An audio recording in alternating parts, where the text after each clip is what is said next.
Aleluia, glória a Deus, amém. Quero convidar as nossas crianças de 4 a 9 anos a se dirigir ao culto Kids, amém? Amém, olha que bênção essas crianças da nossa igreja, Senhor, aleluia.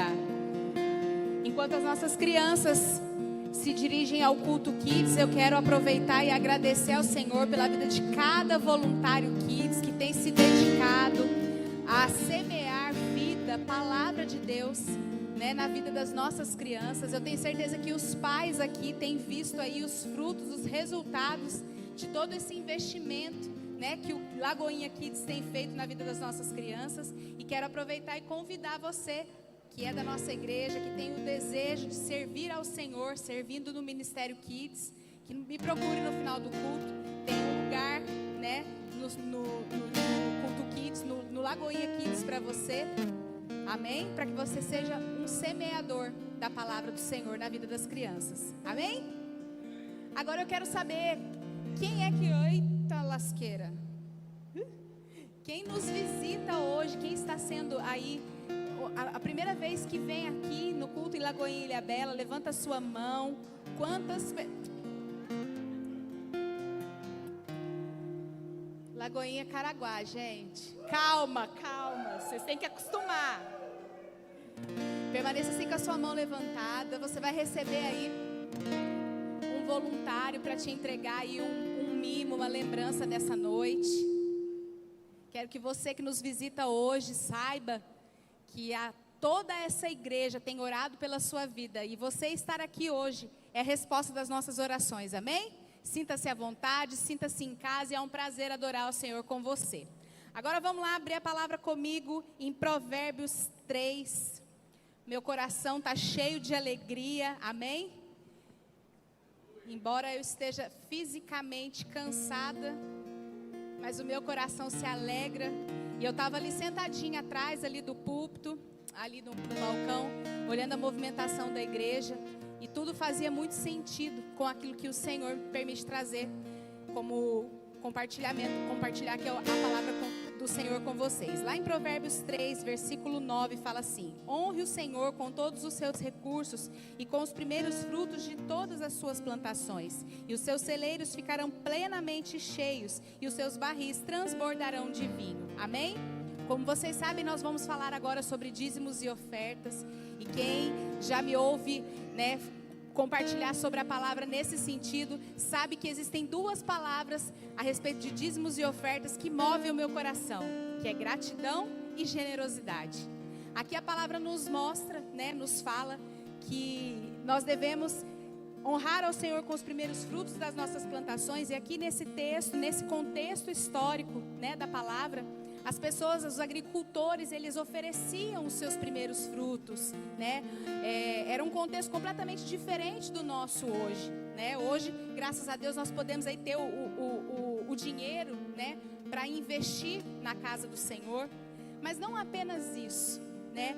Claro que toda essa estrutura, como eu sempre digo, ela sim precisa dos nossos recursos financeiros. Mas sabe o que eu acho interessante? Eu acho interessante que cada um de nós pode semear na vida de outras pessoas e na casa do Senhor com aquilo que tem.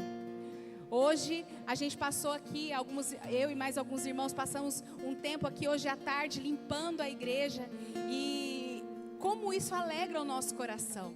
Às vezes, o que nós podemos fazer é isso. É entregar algo ao Senhor dessa forma, com o nosso suor, com o nosso trabalho, com o nosso tempo. Às vezes a gente não pode estar aqui na igreja para limpar, às vezes a gente não tem um recurso financeiro, mas a gente tem os nossos joelhos que podem orar pelas madrugadas, durante o dia, para que vidas e mais vidas possam conhecer a Jesus.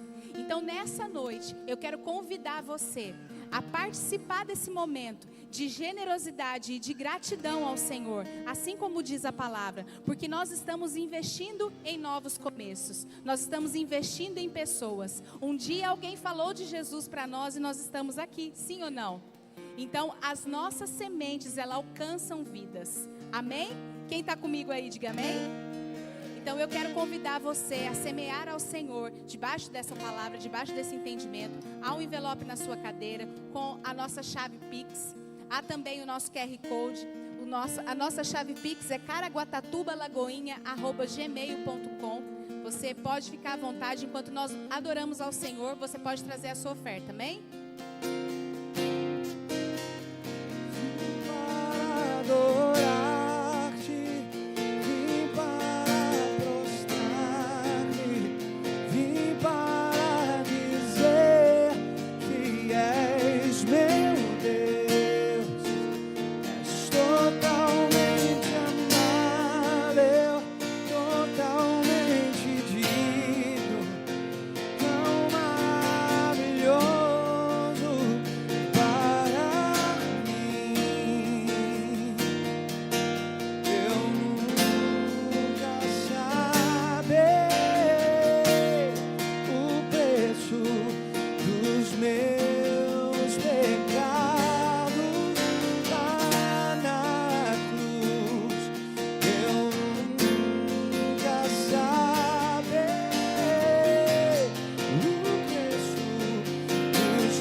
Estenda suas mãos para cá, amém? Te agradecemos, Senhor, por cada semente, por cada recurso, Senhor, dos teus filhos, ó Deus, na tua casa. Te louvamos, ó Pai, e pedimos a Ti, Senhor, que em nome de Jesus nos auxilie a administrar os recursos da tua casa da melhor forma possível. E que, Pai, o Teu Evangelho, a Tua Palavra, alcance cada vez mais corações sedentos por Ti. Te louvamos e bendizemos o Teu nome mais uma vez, em nome de Jesus. Amém. Amém? Aplauda ao Senhor, glória a Deus. Tchau. Amém. Graça e paz, boa noite, Lagoinha. Irmão, acho que você não chegou ainda. Graça e paz, boa noite, Lagoinha. Olha para esse querido que está perto de você, coloca a mão no ombro dele. Diga: eu quero declarar sobre a tua vida o melhor culto da tua história, o melhor culto da tua vida. Glória a Deus. Quantos recebem essa palavra? Diga amém. Irmão, nós estamos começando hoje uma série nova, deixa eu guardar aqui, né? A série Metanoia, mudança de mente. Nós estamos abrindo, né? Na verdade, uma sequência de séries do ano de 2024. Esse ano vai ser um ano poderoso, você pode dizer amém? Levanta a mão assim o mais alto que você pode, diga: eu creio que nós vamos viver o melhor ano da nossa história. Eu acredito nisso também, e nós estamos iniciando essa série poderosa, que faz parte de uma sequência de outras 5, além dessa série, de mais 5 séries de palavra. Esse ano todas as séries de quinta-feira estão conectadas umas às outras, e nós vamos viver aqui no Culto Fé, toda quinta-feira, uma experiência nova de crescimento na palavra de Deus, de aprendizado, de mergulhar na presença de Deus. Você pode aplaudir o Senhor por isso, amém? Glória a Deus. Querido, eu queria apenas a intercessão de pé, todos os outros voluntários sentados, amém? Abra a tua Bíblia em Romanos capítulo 12, a partir do verso 2. Romanos capítulo 12, a partir do versículo 2. Romanos capítulo 12, a partir do verso 2. Amém? Enquanto você abre, eu quero orar com você. Se você já abriu, fecha os teus olhos. Senhor, nós queremos ouvir a tua voz. Queremos declarar, Deus, que o nosso coração se rende à tua vontade, à tua graça, ao teu favor. Pai, como nós amamos a tua palavra, como nós desejamos a tua palavra. A tua palavra é tudo que nós precisamos, é tudo que nós ansiamos, é tudo que nós queremos, Senhor. Nós declaramos, ó Deus, que o nosso coração tem sede e fome de ouvir a tua voz. Pai, não permita que nada nos roube, nada nos tire daquilo que nós viemos de fato fazer nesse lugar. Nós amamos o Senhor sobre todas as coisas, e nós precisamos ouvir o Senhor falar, Pai. Então acalma o nosso coração, tudo aquilo que tenta roubar a nossa atenção, tudo aquilo que tenta roubar a nossa mente, o nosso coração, nós repreendemos na autoridade do nome de Jesus, e declaramos que nós desejamos ouvir a tua voz, em nome de Jesus, amém e amém. Glória a Deus.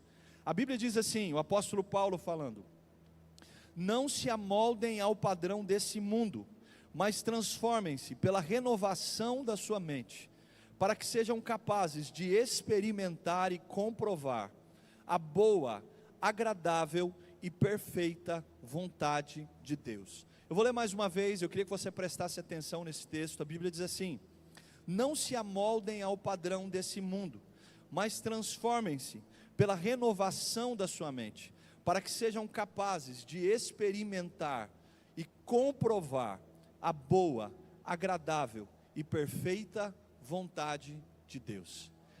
Esse texto de Paulo aponta para uma verdade contida na palavra de Deus. Paulo está apontando para a realidade de que Deus tem para nós um sonho, um projeto, uma boa, perfeita e agradável vontade. Uma vontade que existe muito antes do nosso nascimento, uma vontade que existe muito antes do desejo dos nossos pais de nos conceber. Mas Paulo fala não apenas que Deus tem essa vontade para as nossas vidas, mas ele diz que para viver essa vontade, nós precisamos ser transformados pela renovação da nossa mentalidade. Paulo usa um contexto e ele diz assim: não se amoldem ao padrão desse século ou desse mundo.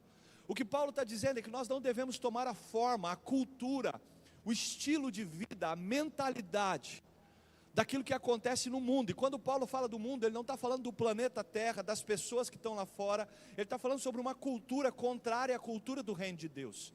O que Paulo está querendo dizer, em outras palavras, é que nós precisamos entender que a cultura do céu, a vontade de Deus nas nossas vidas, só pode ser estabelecida em nós, na nossa casa, na nossa família, nos nossos negócios, no nosso ministério, na nossa vida emocional e espiritual, quando nós, além de não tomarmos essa cultura do mundo, essa cultura que nós vemos aí fora, quando nós também passamos por uma renovação na mentalidade. A palavra renovação aqui no grego, ela vem de um processo, de uma mudança, que não começa simplesmente no desejo, na vontade, mas é um processo contínuo de mudança de mente, de confrontar a si mesmo, para ter uma nova mentalidade. Eu queria que você olhasse para quem está perto de você, colocasse a mão no ombro dele, chacoalhasse ele, diga-se: o ano de 2024 só vai ser de fato novo, se a tua mentalidade for nova, se o teu entendimento for novo, se a tua maneira de viver for uma maneira completamente nova. Bate na mão de alguém, diga: o ano de 2023 não vai se repetir na sua vida. Diga: o ano de 2024 será novo, porque a tua mentalidade será uma mentalidade nova, moldada pelo Espírito Santo, transformada pela verdade da palavra de Deus. Você pode aplaudir o Senhor por isso?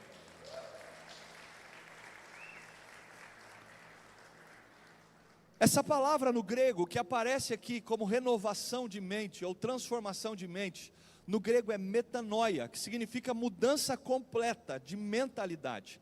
É exatamente essa mudança que é a proposta da palavra de Deus. A palavra de Deus, todas as vezes que ela alcança o nosso coração e a nossa mente, ela muda completamente o nosso modo de pensar. E por mudar o nosso modo de pensar, ela nos habilita para viver sobre a realidade das coisas de Deus. Paulo, em um outro texto, ele vai aconselhar a igreja de Coríntios, ele vai dizer assim: olha, vocês precisam ter a mentalidade de Cristo, a mente de Cristo precisa habitar em vocês. E Paulo condiciona isso a uma outra questão. Ele diz assim: quando vocês tiverem a mente de Cristo, vocês não serão mais influenciados pelas coisas, pela condição, pela situação e pela realidade dessa terra, mas vocês viverão sobre uma outra realidade, sobre uma outra cultura. Eu tenho o entendimento de que tudo que Deus tem para nós está ao alcance da mudança da nossa mente.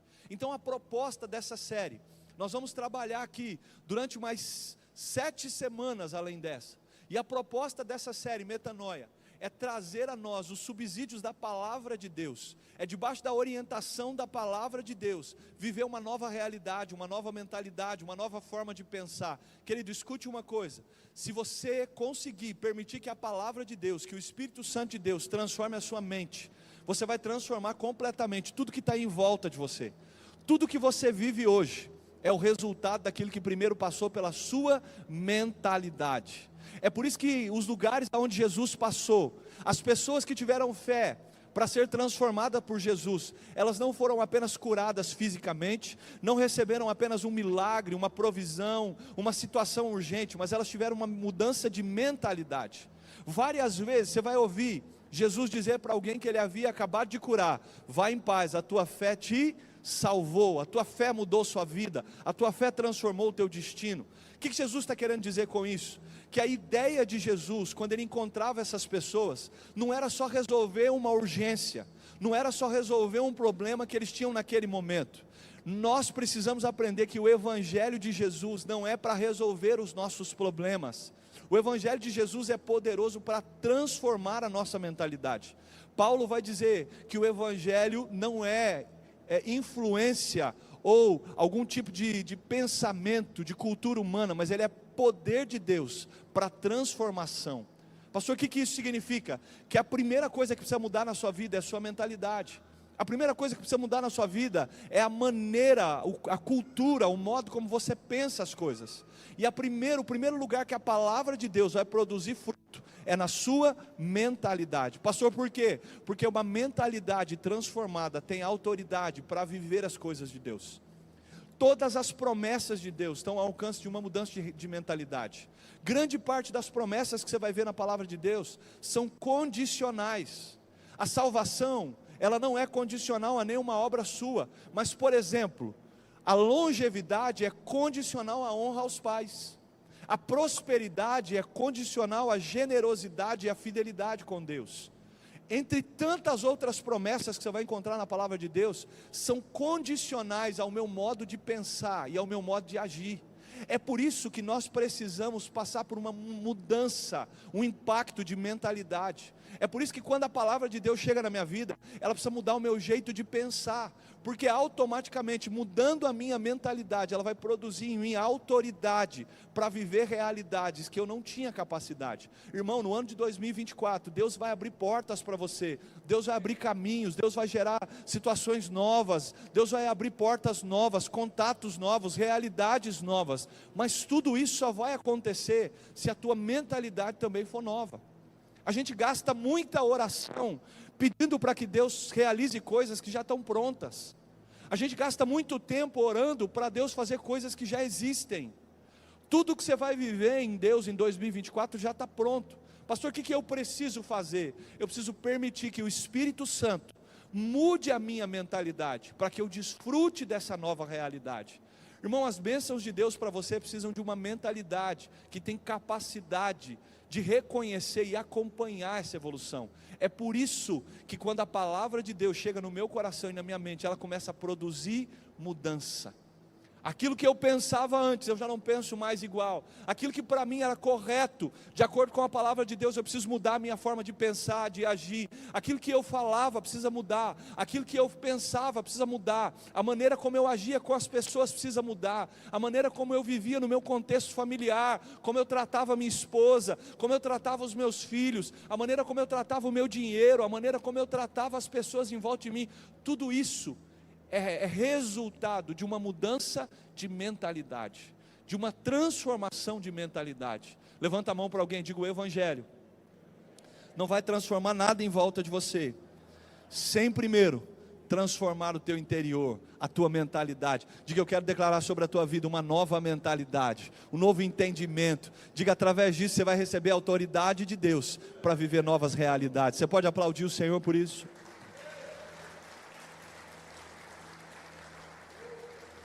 O primeiro tema que nós vamos tratar nessa série poderosa chamada Metanoia é sobre o orgulho, vencendo o orgulho. Olha o que a Bíblia diz em Provérbios capítulo 16, versículo 18: o orgulho vem antes da destruição, o espírito altivo antes da queda. Eu vou ler de novo: o orgulho vem antes da destruição e o espírito altivo antes da queda. Quem não vence o orgulho será vencido por ele. É por isso que quando o Espírito Santo começa a mudar a minha mente, é por isso que quando eu começo a viver uma transformação, uma metanoia dentro da minha mentalidade, a primeira área da minha vida que precisa ser tratada é o orgulho. Muitas pessoas não estão sendo derrotadas por Satanás, não estão sendo derrotadas pelas circunstâncias, estão sendo derrotadas pelo seu próprio orgulho. O que Salomão está ensinando aqui é que toda queda é precedida pelo orgulho, e nós às vezes confundimos o orgulho com tantos outros sentimentos. A gente acha que orgulho é só alguém que é altivo de comportamento, altivo de fala, altivo na maneira de se comportar, mas o orgulho é muito mais profundo e muito mais sensível do que as expressões que às vezes nós julgamos. Pessoas, por exemplo, que não gostam de depender da ajuda de outros, são orgulhosas. Pessoas que muitas vezes são falsas, carregam a falsa humildade, como Paulo diz em Colossenses capítulo 1, a partir do verso 22, são pessoas que carregam uma falsa humildade, são humildes, mas são humildes para tampar, para apagar uma falsa humildade que carrega um orgulho intrínseco, escondido. Tudo isso é orgulho. Agora, por que nós precisamos combater o orgulho? Porque o orgulho é aquilo que alimenta todos os outros pecados. Irmão, Adão e Eva não caíram no jardim por causa do papo da serpente, por causa da proposta da serpente. Eles caíram por causa do orgulho. Aonde é que Satanás pegou Adão e Eva? No seguinte entendimento: olha, Deus colocou essa árvore no meio do jardim, e Ele disse a vocês que vocês não podiam comer. Mas por que é que vocês não podem comer? Porque se vocês comerem, vocês vão alcançar um nível mais alto, vocês serão superiores, vocês conhecerão coisas que vocês não conhecem. O que é isso? A necessidade do ser humano de ser reconhecido, de ir além, de estar um nível maior, de chegar a lugares que ele não foi chamado para estar. Orgulho foi o que gerou o primeiro pecado. O pecado de Lúcifer foi produto do orgulho. A Bíblia diz que ele declarou que construiria um trono mais alto do que o trono de Deus, e desse trono ele governaria os céus. O que é isso? Orgulho, soberba. Ele permitiu que o seu coração se enchesse de orgulho. A Bíblia chega a declarar no livro de Isaías que ele começou a se corromper, e a corrupção do seu comércio encheu o seu coração. Corrupção ali no hebraico nada mais é do que orgulho, a raiz de orgulho. Então nós precisamos aprender uma coisa, irmão: se você deseja viver uma mudança de mentalidade, uma mudança de realidade, o primeiro lugar que você precisa lutar contra, estabelecer uma guerra, é contra o orgulho. O orgulho é capaz de derrotar homens capacitados e extraordinários. O orgulho é capaz de produzir a queda em pessoas que aparentemente eram infalíveis. O orgulho é capaz de te impedir de viver grandes bênçãos no Senhor. O orgulho é capaz de te impedir de evoluir, de crescer, de abrir a mentalidade. O orgulho é capaz de te impedir de reconhecer quem de fato você é. E por não reconhecer quem de fato você é, você nunca é curado, você nunca é tratado. A primeira coisa que eu preciso entender sobre o orgulho é que o orgulho não aceita conselhos. O orgulho age, e o primeiro sintoma dele é não aceitar nenhum tipo de conselho. Provérbios capítulo 13, versículo 10 diz assim: o orgulho só gera discussões, mas a sabedoria está com aqueles que tomam conselho. Vou repetir, Provérbios 13, 10. O orgulho só gera discussões, mas a sabedoria está com aqueles que tomam conselhos. A primeira característica do orgulho é que o orgulho não gosta de ser aconselhado. Uma pessoa orgulhosa vai ter dificuldade de ser direcionado. Pastor, por quê? Porque o orgulho produz um sentimento de independência, um sentimento de alguém que não precisa da direção e da opinião de ninguém. Você já viu gente assim? Que você fala para o cara assim: ó, cara, olha, a tua vida está assim, assim, assado. Ele diz assim para você: olha, eu não preciso da opinião de ninguém, eu não me movo pela opinião de ninguém, eu não me importo com a opinião de ninguém. Pastor, isso é segurança, isso é alguém que é muito seguro de si, tem uma autoestima muito boa. Não, irmão, isso é alguém orgulhoso. A Bíblia diz que na multidão dos conselhos encontram-se a sabedoria. Nós precisamos entender que o primeiro sintoma do orgulho é alguém que não gosta de ouvir, é alguém que não gosta de ser direcionado. Irmão, todas as vezes que você fecha o teu coração para ouvir direções, você está colocando a sua vida num caminho de derrota, num caminho que provavelmente vai gerar vergonha, vai gerar perca. Grande parte das consequências que você enfrenta hoje são erros e situações e decisões erradas que você tomou, ou por não ouvir um conselho, ou por ouvir o conselho e não colocar em prática. Quantas vezes tua mãe olhou para você e disse assim: filho, estuda, porque quando chegar lá na frente você vai precisar disso. E hoje você olha e você diz: ah, pastor, se eu tivesse um pouquinho mais de tempo eu ia fazer uma faculdade. Quantas vezes você olha para a tua vida e olha para trás e vê decisões que você tomou baseado no seu próprio entendimento, sem ouvir conselhos, e que hoje te custam caro.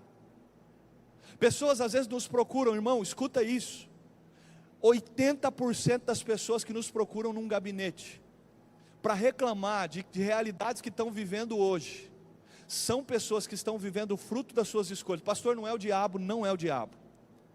Pastor, mas não é o inimigo, não é o mundo, não, são escolhas, decisões que nós tomamos por não ouvir conselhos. Decisões que nós tomamos por permitir que o orgulho tape os nossos ouvidos. Irmão, escuta uma coisa.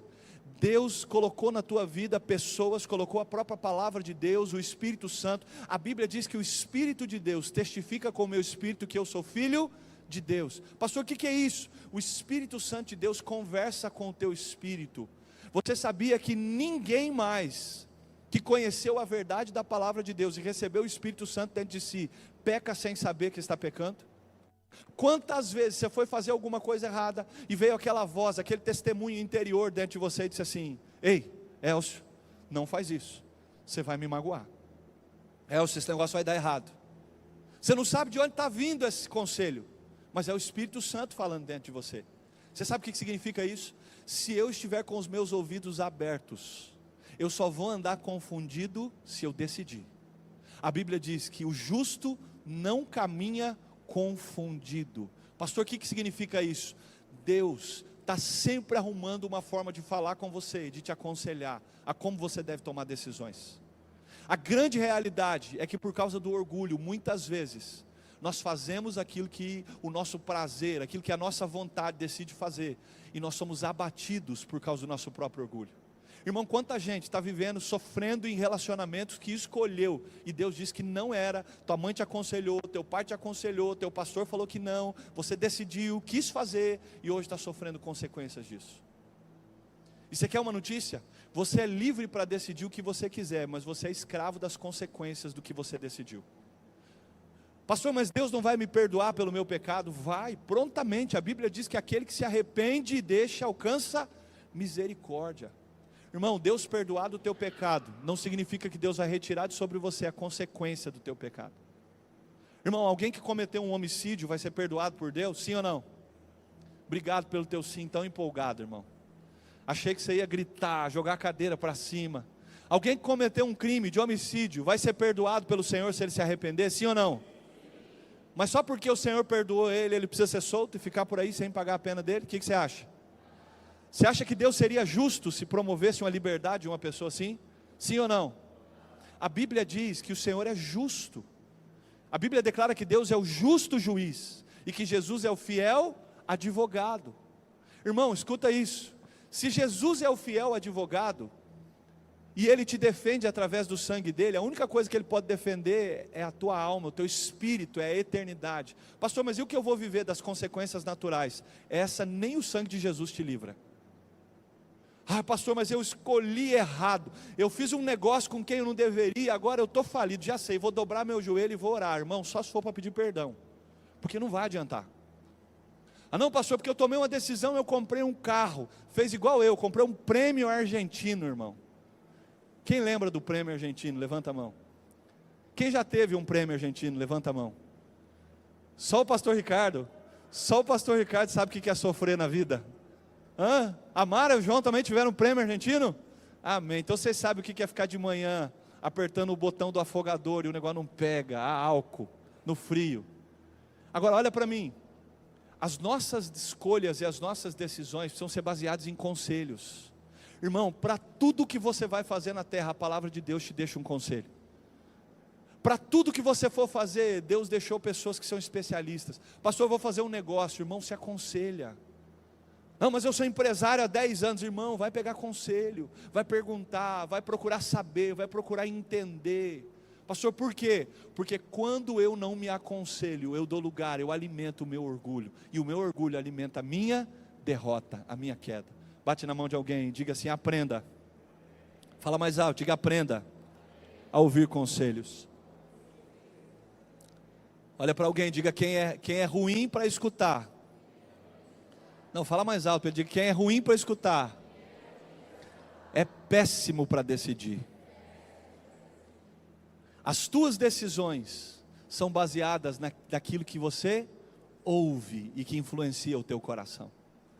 Grande parte das coisas que você decide está ligada àquilo que você ouviu e gerou no teu coração sentimentos, e por causa disso você decidiu. Levante as suas mãos o mais alto que você pode.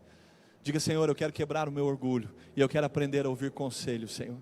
Senhor, que no ano de 2024 a minha vida seja cercada de conselheiros, homens, mulheres de Deus, que eu seja cercado pela sabedoria da Tua palavra, que o Teu Espírito abra a minha mente para que eu possa compreender a Tua palavra profundamente, e que todas as minhas decisões sejam debaixo do conselho do Espírito Santo de Deus. Você pode aplaudir o Senhor Jesus?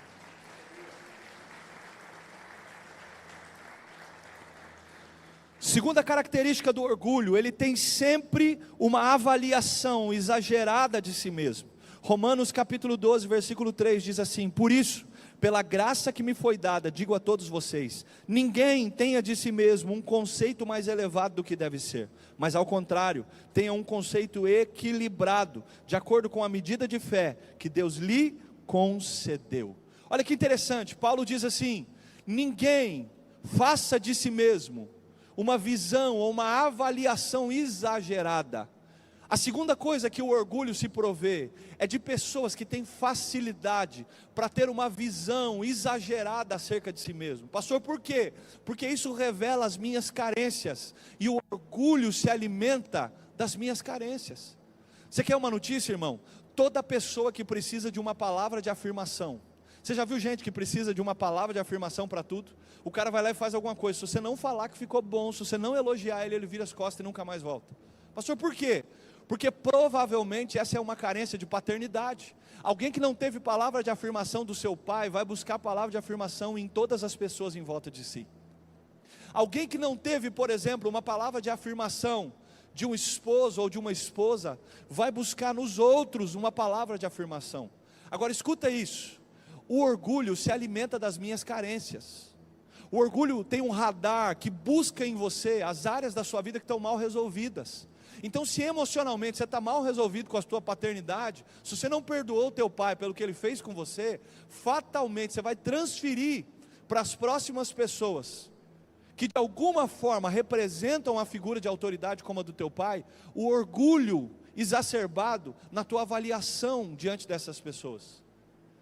Você quer ver uma característica de quem tem problema com orgulho? É alguém que tem dificuldade de reconhecer as suas fraquezas e as suas debilidades. Ele está sempre fazendo uma avaliação exagerada, justamente aonde ele é mais fraco. Você já viu gente que erra numa coisa, repetidas vezes, você chega no cara e fala: cara, você errou. Não, não errei não, foi você. Não, você errou nisso aqui. Não, não errei não. A culpa disso ter acontecido, eu posso até ter errado. Então vem com aquela segunda situação, né? Eu posso até ter errado, mas foi por causa do que você fez. Olha, eu estou fazendo uma avaliação acima de alguma área da minha vida. Irmão, olha para mim, todas as vezes que você precisa avaliar acima do equilibrado, daquilo que realmente é uma área da sua vida, você está alimentando seu orgulho. O orgulho se alimenta de situações que não são reais. O orgulho se alimenta de irrealidades, de fantasias. Agora aprende uma coisa: tudo que você precisa entender é que você só vai conseguir crescer, ser curado, ser tratado, ser transformado, se você reconhece quem você é, as debilidades que você tem, as fraquezas que você possui, e você não precisa maquiá-las. Tem pessoas que têm dificuldade, por exemplo, de reconhecer que na área financeira, elas são inferiores a outras. Você já viu gente assim? Chega num lugar: não, porque o meu carro é top. Não, mas o meu carro é bom também. Não, mas o meu é melhor, né? Igual criança. Esses dias eu estava vendo o diálogo do Davi e de uma outra criança, lá em Ilhabela. Aí o menino disse assim: olha, eu ganhei o Hot Wheels. Aí o Davi disse assim: eu tenho 2. Aí o menino falou assim: não, mas lá em casa tem uma bola. Eu tenho uma bola minha laranja, a tua não é laranja. Aí o menino falou assim: não, eu estou de boné. Eu falei assim: eu tenho 13 bonés. Sabe o que é isso? Infantilidade. Davi tem 6 anos de idade, irmão. Para ele é necessário que ele se sinta melhor do que quem está do lado dele, para ele se sentir aprovado. Agora, para o Davi que tem 6 anos, faz parte do crescimento dele. Agora, para nós que somos adultos, a gente não pode se mover por aprovação. A gente não pode se mover por uma avaliação errada de nós. Pastor, por quê? Porque todas as vezes que eu faço uma autoavaliação exacerbada sobre mim mesmo, eu estou partindo para um lugar de desequilíbrio. O que Paulo está falando? Vamos ler de novo. Por isso, pela graça que me foi dada, digo a todos vocês, ninguém tenha de si mesmo um conceito mais elevado do que deve ter, mas ao contrário, tenha um conceito equilibrado, de acordo com a medida de fé que Deus concedeu a cada um. Sabe o que Paulo está dizendo? Irmão, se você tem fé para isso, reconheça que é isso, não precisa maquiar, não precisa aumentar, não precisa colocar uma coisa irreal sobre algo que a tua fé não tem estabilidade, não tem poder para alcançar. Todas as vezes que eu preciso fazer uma avaliação desequilibrada acerca de mim mesmo, eu estou alimentando o meu orgulho. E você quer uma outra notícia? Você está impedindo o Senhor de curar você, de restaurar as tuas emoções. Pastor, por quê? Não é porque Deus não tem poder para te curar, é porque Deus não pode te curar onde você não reconhece que de fato precisa de cura. Tem pessoas que às vezes estão doentes, vivendo realidades nos seus relacionamentos há anos e nunca são curadas, porque estão fazendo de si uma avaliação errada. Nunca reconhecem as suas debilidades, as suas fraquezas. Irmão, você nunca vai ser curado numa doença que você não reconhece que tem. Cutuca o teu irmão, diga o primeiro passo. Irmão, fala direito, me ajuda aí. Amém ou não amém? Diga o primeiro passo para que haja cura é você reconhecer quem de fato você é. Diga aquilo que de fato você falhou, você errou. Diga dessa forma, você vai poder ser curado pelo Espírito Santo. Você pode dizer amém? O orgulho considera os outros inferiores. Filipenses 2,7: nada façam por ambição egoísta ou por vaidade, mas humildemente considerem os outros superiores a si mesmos. O orgulho considera que outras pessoas são inferiores a mim. O orgulho precisa inferiorizar os outros para se sentir confortável. O orgulho precisa inferiorizar o que o outro tem, o que o outro faz, o que o outro conquistou, para que eu me sinta confortável. O que Paulo está orientando os filipenses? Olha, vocês precisam ter uma atitude semelhante à de Cristo, parecida com a de Cristo. Qual foi a atitude de Cristo? Ele tinha toda a glória no céu, mas ele abriu mão de tudo isso e se humilhou para servir os homens. Querido, escuta uma coisa, você precisa aprender, nós precisamos aprender, que muitas vezes o orgulho nos engana, nos fazendo achar que outras pessoas são inferiores a nós, e isso alimenta o nosso ego e não nos deixa ser transformados por Deus. Se você quer viver uma mudança de realidade, uma mudança de mente, se você quer viver um ano de 2024, diferente do que você viveu os outros anos da tua vida, aprenda uma coisa, você não precisa inferiorizar ninguém. Humildade não é ser mais e nem menos do que aquilo que eu sou, é ser exatamente aquilo que Deus me gerou para ser. Humildade não é quando eu me diminuo diante de alguém, nem quando eu cresço, quando eu me coloco superior a alguém. O que Paulo está ensinando é que eu preciso aprender a ser quem de fato eu sou, a reconhecer quem de fato eu sou, e a servir os outros, não tendo os outros como inferior, mas tendo os outros como pessoas importantes. Irmão, aprende uma coisa, todas as bênçãos de Deus para a tua vida na terra estão ligadas a como você trata as pessoas, a relacionamentos. Pastor, como assim? Irmão, Deus vai te prosperar em 2024, amém ou não amém? Vai nascer dinheiro lá na árvore que está no seu quintal, sim ou não? O que você acha? Você vai plantar um pé de alface e vai nascer um pé de dólar? Irmão, não vai. Sabe como é que Deus vai te prosperar? Contatos, portas abertas, pessoas que vão aparecer para te abençoar, pessoas que vão aparecer para comprar o que você vende, para te viabilizar oportunidades que você não teve. Agora, tudo está ligado à maneira como eu estou disposto a servir pessoas. A gente tem uma frase no voluntariado aqui, que é uma verdade que a gente vive todos os dias: a melhor maneira de servir a Deus é servindo pessoas. Tudo que você vai conquistar no ano de 2024 está ligado a como você trata as pessoas, a como você lida com os relacionamentos em volta de você. Você sabe por que muitas vezes a gente não é abençoado? Porque a gente não sabe lidar bem com os relacionamentos. A gente permite que o orgulho seja a pauta, a direção dos nossos relacionamentos com os outros. Por isso que Paulo diz assim: no que for possível, ande em paz com todos. Pastor, por quê? Paulo está dando um princípio de vida.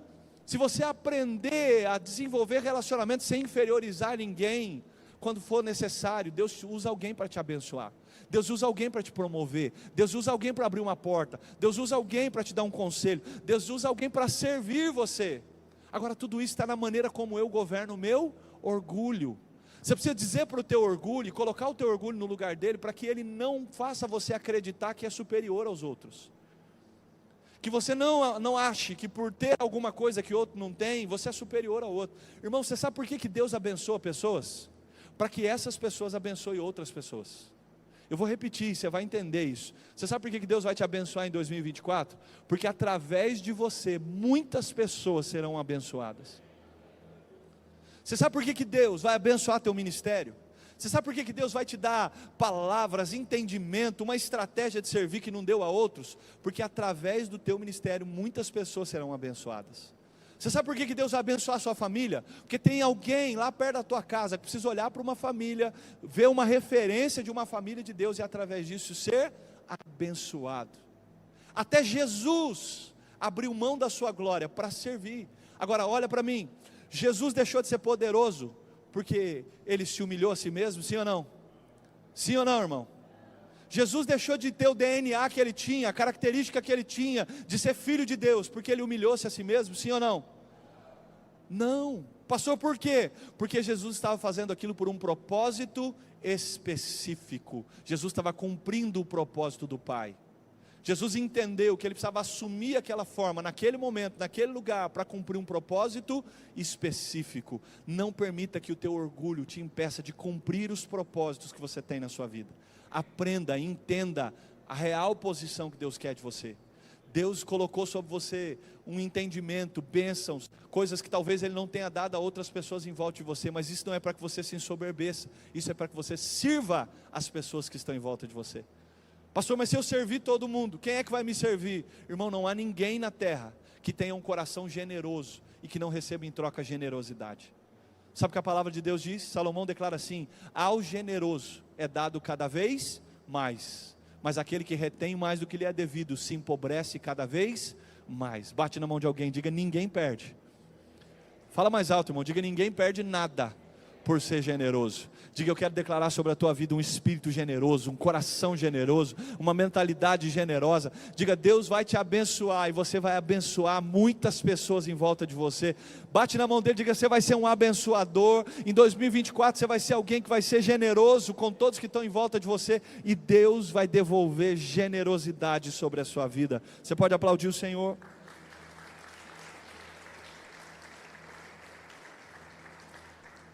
E por último, o orgulho não reconhece a generosidade de Deus. 1 Coríntios capítulo 4, versículo 7. Pois quem torna você diferente de qualquer outra pessoa? O que você tem que não tenha recebido, e se recebeu, por que se orgulha como se assim não tivesse recebido? Paulo está dizendo o seguinte: olha, tudo que você tem veio de Deus. Tudo que você tem é fruto da generosidade de Deus, mas muitas vezes o orgulho faz fazer uma leitura, faz com que eu faça uma leitura de que eu conquistei, eu alcancei, o mérito é meu, a glória é minha, eu tenho toda a autoridade. O orgulho nos faz acreditar muitas vezes que tudo que nós conquistamos é apenas fruto do nosso esforço. Irmão, sabe o que a Bíblia diz em Deuteronômios? É Ele quem te dá força para adquirires riquezas. A Bíblia diz que o homem não tem nada na terra que do céu não lhe tenha sido dado. Uma das facetas do orgulho é desconsiderar a generosidade de Deus. Todo orgulhoso tem dificuldade de reconhecer o quanto Deus foi generoso com ele. Todo orgulhoso tem dificuldade de reconhecer a sua dependência de Deus. Pastor, por quê? Porque o orgulho se alimenta da independência. Gente que deseja ser independente, inclusive de Deus. Agora, aprenda uma coisa: no princípio do reino de Deus, não há vida na independência. Todas as vezes que você sai do lugar de dependência de Deus, você está alimentando o seu orgulho, e o seu orgulho está alimentando sua derrota. É por isso que muitas vezes, Deus vai nos levar a situações, a circunstâncias, onde o nosso orgulho vai ser confrontado dependendo de Deus. Eu estava atendendo uma pessoa esses dias e ela disse assim: pastor, por que eu estou passando por uma situação tão diferente, tão brusca em relação ao que eu estava passando há um ano atrás? Eu disse assim: querido, simples, Deus está querendo te ensinar que você depende dEle, só dEle e de mais ninguém. Mas por que eu preciso aprender isso, pastor? Porque provavelmente para viver com a bênção que você vai ter no próximo nível, você vai precisar ser tratado nesse nível. Entenda uma coisa, irmão: o orgulho não quer que você seja dependente de Deus. O orgulho não quer que você assuma e entenda que a generosidade de Deus é o que te sustenta, que a generosidade de Deus é o que mantém tua casa, é o que mantém tua vida, é o que mantém tua família. Irmão, você só está de pé porque Deus foi generoso com você. Você pode dizer amém?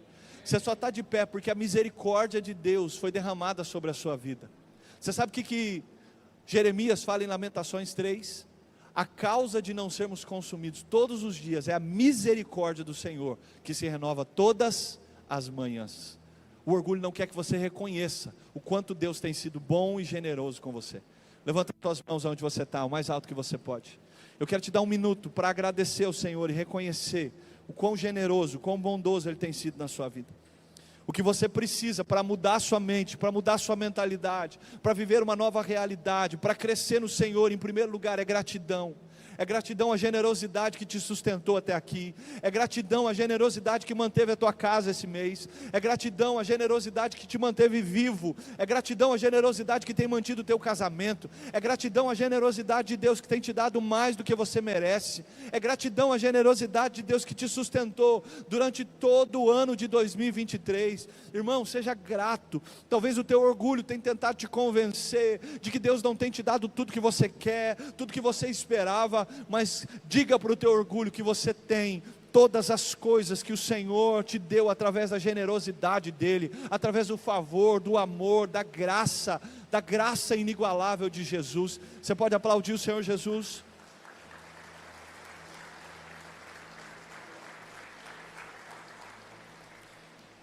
Diante de todas essas realidades, talvez a tua pergunta essa noite é: pastor, como é que eu faço para vencer o orgulho? Eu entendi que o orgulho não gosta de ouvir conselhos. Eu entendi que o orgulho, ele faz uma avaliação exagerada de si mesmo. Eu entendi que o orgulho diminui as outras pessoas e que ele não é grato ao Senhor por aquilo que ele fez. Mas como é que eu posso fazer para combater essa mentalidade, esse pensamento, essa ideia de orgulho? Em primeiro lugar, você precisa reconhecer que algo está errado. Você precisa exercitar o reconhecimento, o arrependimento. Você precisa entender, querido, que se eu não reconheço aquilo que está errado, eu não posso ser curado. Segundo, eu preciso aceitar a correção de Deus. Eu preciso aceitar aquilo que Deus está propondo. Irmão, a Bíblia diz que o pai que ama corrige os seus filhos. Se Deus está te corrigindo em alguma coisa, é prova de amor. Você pode dizer isso para quem está do teu lado? Diga: Deus está corrigindo você, porque Ele te ama. Diga: se Deus está te corrigindo em alguma área da tua vida, isso é prova de amor, amém? Terceiro, eu preciso me arrepender.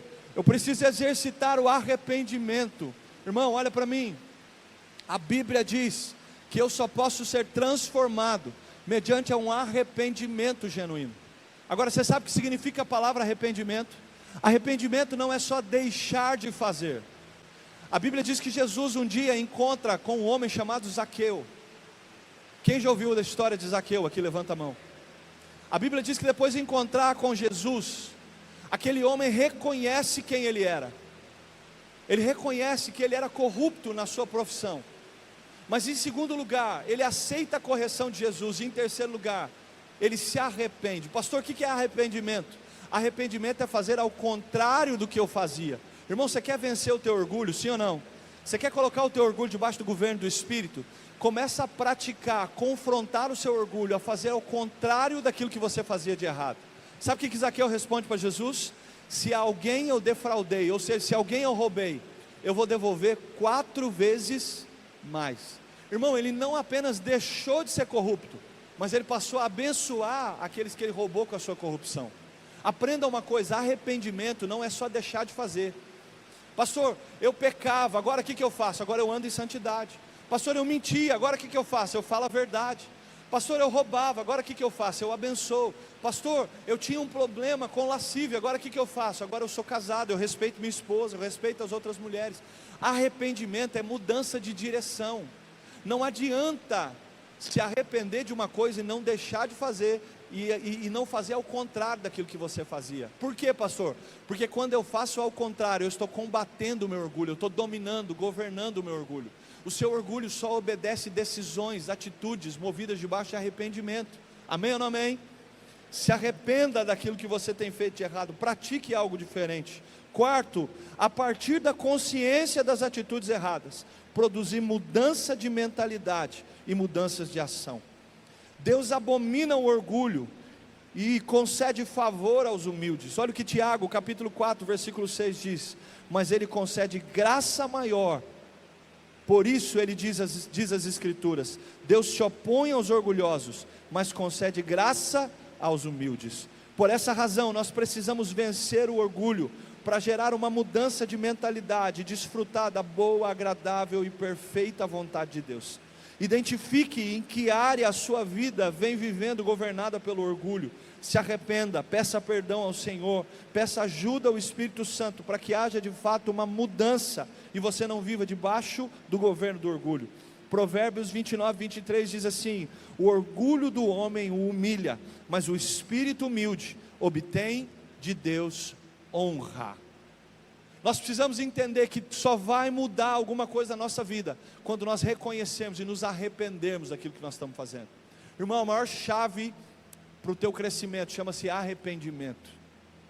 Quem é ruim de arrependimento é péssimo de transformação. Tudo aquilo que você não muda é porque você não se arrependeu.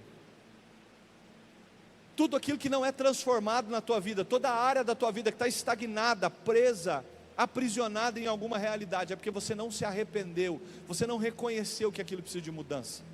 Tem gente que não prospera financeiramente, está tentando há anos: pastor, por que não vai para frente? Ele não reconheceu que ele está administrando mal, que ele está sendo infiel com o Senhor. Ele precisa reconhecer e mudar de direção. Tem gente que não consegue ter um casamento saudável, um casamento que de fato seja abençoado. Por quê? Porque não se arrependeu, não reconheceu que precisa mudar, precisa de transformação. Tem gente que está vivendo aprisionado na vida espiritual, irmão, debaixo de jugo, debaixo de prisões espirituais. Pastor, por quê? Porque não se arrependeu dos pecados, não pediu perdão, não mudou a direção. Irmão, escuta uma coisa: tudo que você vai viver de novo está ao alcance da tua capacidade de reconhecer o que estava errado e mudar as suas ações, e mudar a direção da sua vida. Todos nós precisamos combater o nosso orgulho. Se você não vencer o teu orgulho vai vencer você. Mas existe uma palavra de Deus para nós. A Bíblia diz que quando nós nos arrependemos diante do Senhor, Ele é fiel e justo, não apenas para nos perdoar, mas também para nos capacitar para lidar com toda e qualquer situação que tenta nos roubar da presença de Deus. Irmão, a capacidade que você precisa para lutar contra o seu orgulho, a capacidade que você precisa para ter uma mudança de mentalidade, uma mudança de ação, vem do Espírito Santo de Deus. Você pode colocar a mão no ombro de alguém, diga para o teu irmão: o Espírito de Deus, fala mais alto que ele, diga: o Espírito Santo de Deus deseja prover sobre a sua vida toda a capacidade para que você vença o orgulho, para que você vença todo o governo do orgulho. Diga: eu quero declarar sobre a sua vida um tempo novo, uma mudança de direção, uma mudança de atitude, uma mudança de ações. Diga: o Espírito de Deus vai encher o teu coração, para que em 2024 haja uma mudança genuína, completa, você viva de fato uma metanoia, uma mudança de mentalidade, e desfruta da boa, perfeita e agradável vontade de Deus. Quantos querem desfrutar dessa vontade do Senhor? Irmão, ela está ao seu alcance. O que você precisa fazer essa noite é se colocar num lugar de arrependimento. Talvez você entrou nesse lugar e existem tantas áreas da sua vida que precisam ser transformadas. Talvez você tenha tantos motivos de oração, talvez você tenha tantas situações para apresentar diante de Deus e pedir para que o Senhor faça um milagre. Mas você sabe qual é o maior milagre que pode acontecer na sua vida? É algo chamado arrependimento. Porque o arrependimento te habilita a acessar a graça de Deus. Graça é favor imerecido, você não merece, você não tem merecimento, mas o Senhor derrama sobre você mediante arrependimento. Você quer uma notícia, irmão? Se você se arrepender das coisas que estão fora do lugar e colocar sua vida diante do Senhor, o Espírito de Deus te capacita a mudar. O Espírito de Deus te capacita a ter uma transformação de mente, coração e atitude. Mas tudo começa com arrependimento. Tudo começa com reconhecimento das coisas que estão erradas. Não maqueie mais, não esconda mais as coisas que estão erradas da sua vida, irmão. Para de viver escondendo as coisas que estão fora do lugar. Para de permitir que o teu orgulho te leve para um lugar de negação, para um lugar de mentira, de fantasia, um lugar de alimentar personagens que não reconhecem aquilo que está fora do lugar na sua vida. Irmão, tenha coragem de vir no altar do Senhor e dizer: Senhor, está errado, a minha vida financeira não rompe porque está errado, Senhor, minha vida sentimental não rompe porque está errado, meu ministério não rompe porque está errado, eu preciso mudar, eu preciso me arrepender, eu preciso de perdão, de graça, eu preciso de favor do Senhor. Tudo isso está ao alcance de uma decisão sua. E você sabe o que é mais importante a gente entender?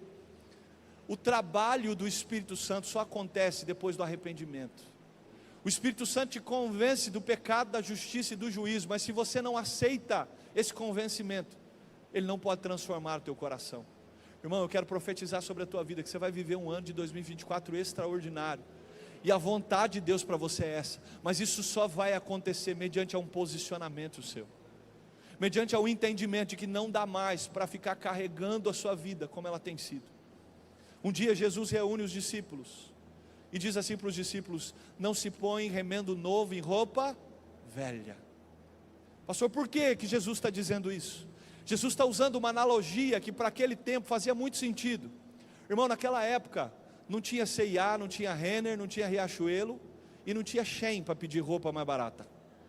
Você não tinha uma loja do Torra lá em Jerusalém com promoção de bermuda a R$15. Roupa para aquele povo era um artigo de luxo, não se trocava de roupa em qualquer época. Jesus está dizendo assim: alguém que tem a provisão de uma roupa nova, não pode por quê? Porque é insensato, é loucura, rasgar um pedaço da roupa nova, para remendar um rasgo da roupa velha. E Jesus diz assim: se você fizer isso, você não vai consertar a roupa velha, e você vai perder a nova e a velha, porque vai rasgar as duas. Só que Jesus está falando isso relacionado à nossa vida, e existe uma decisão que nós precisamos tomar.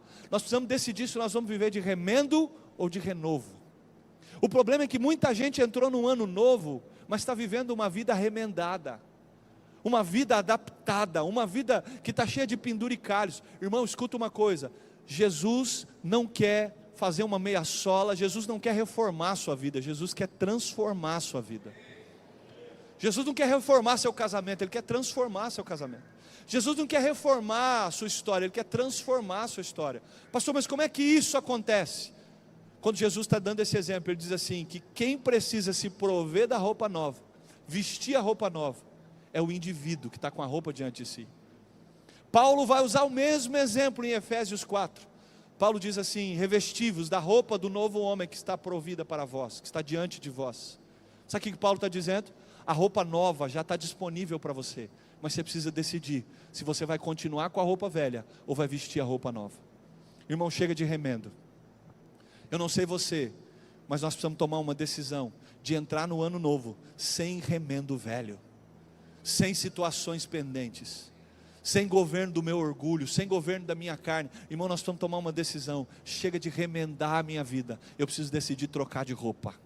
A roupa adequada para 2024 já está na sua frente, irmão. Você precisa se posicionar e vestir uma roupa nova para um tempo novo. Amém? Levanta a mão para o seu irmão, diga: Deus já preparou a roupa nova, irmão. Diga: irmão, para de remendar a sua vida, para de remendar essa roupa velha, irmão. Diga: de velho já chega você, irmão. De velho já basta você, irmão. Diga: não remenda mais. Diga: vista uma roupa nova, para um tempo novo, para uma realidade nova, para uma mentalidade nova, para bênçãos, para um futuro, para algo que Deus já preparou para a tua vida. Você pode dizer amém? Você pode aplaudir o Senhor por isso? Eu quero desafiar o teu coração a se posicionar essa noite. Talvez ouvindo essa palavra, você identificou áreas da sua vida que estão sob o governo do orgulho, áreas que você precisa se arrepender, reconhecer, coisas que você precisa colocar diante de Deus e dizer: Senhor, eu me arrependo, de fato eu preciso mudar. Senhor, de fato eu reconheço que eu tenho sido orgulhoso, eu não tenho trocado de roupa, eu tenho apenas escondido, remendado, eu tenho apenas mais um tempo, mais um ano virou, mas eu tenho repetido as minhas decisões, eu tenho repetido as minhas atitudes. Mas nessa noite eu não quero fazer do mesmo jeito, eu quero de fato trocar de roupa, me prover da roupa nova que o Senhor preparou, e mudar de vida, transformar o meu coração. Fica de pé no teu lugar, eu quero que você abrace alguém que está perto de você. Você vai orar com o teu irmão, você vai orar com ele, querido, você vai orar juntamente com ele, para que o Senhor essa noite dê força, para que o Espírito Santo dê graça, para que ele possa se vestir da nova roupa, do novo que Deus preparou. Abraça alguém, irmão, não fica sozinho, procura alguém, comece a orar com quem está perto de você.